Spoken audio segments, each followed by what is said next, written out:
Hi everybody, Parker Pemberton here with Pemberton Homes, brokered by eXp Realty. Today, I want to talk about whether or not we're in a housing bubble.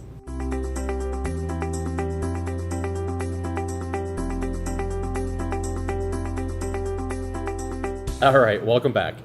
Believe it or not, I get asked this question all the time. I think it's because so many people are still hurt from what happened in 07, 08, and 09, and it was devastating, no doubt, but the fact of the matter is that this real estate market is so much different than it was back then.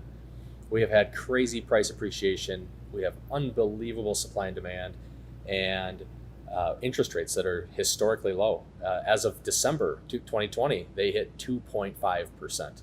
So there are several factors that are playing a part in this real estate market, but we are definitely not experiencing the same thing as we were in 07, 8, and 9. And I'll tell you why. One of the biggest factors is simply supply and demand. There are so few homes for sale. Inventory is down 50% from last year, which was down 50% from the year before. It's crazy. And at the same time, we have so many buyers trying to take advantage of the low interest rates.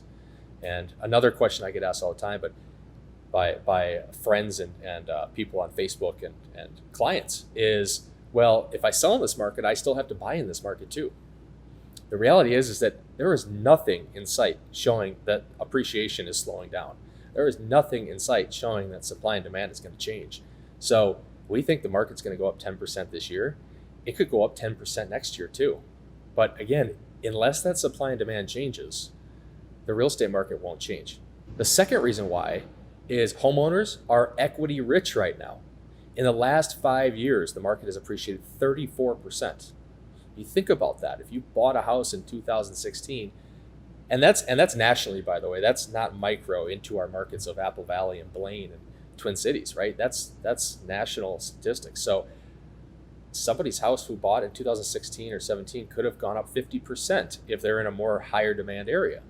So the fact that homeowners have that padding of equity definitely shows us that there is not going to be a bubble or people losing their homes.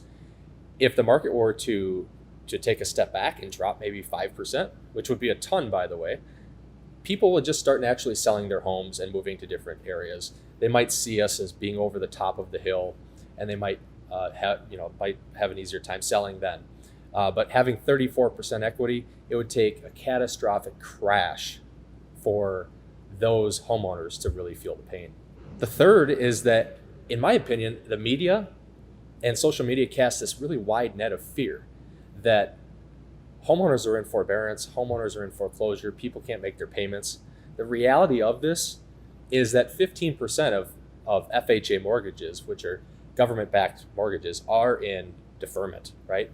However, over the entire pool of mortgages, only 5% of people have deferred their mortgages. So people are actually catching up, and the government is helping out. They're helping people catch up. So when we were in the middle of COVID and we thought that 20% unemployment was a lot and 25% of homeowners were deferring payments, well, that's changed quite significantly since the middle of last year, 5% of people. So I don't think we're going to see a huge rush of foreclosures. I think it could be at least a couple of years. The last thing I want to touch on is just simply affordability. Interest rates at 3% to 3.25% is incredible. Affordability of housing, despite the price increases, is still right in line with salaries and income, annual income. Housing is affordable right now. In fact, it's way more affordable than renting. So a lot of people, especially new buyers in the marketplace like millennials, are finding that securing a home and sinking that equity into it is a very smart choice, especially when you're considering a 20 or 30-year mortgage. That's all I've got for you right now. I'll tell you, we're definitely not in a housing bubble. The statistics don't show it. The market doesn't show it. We don't feel it whatsoever.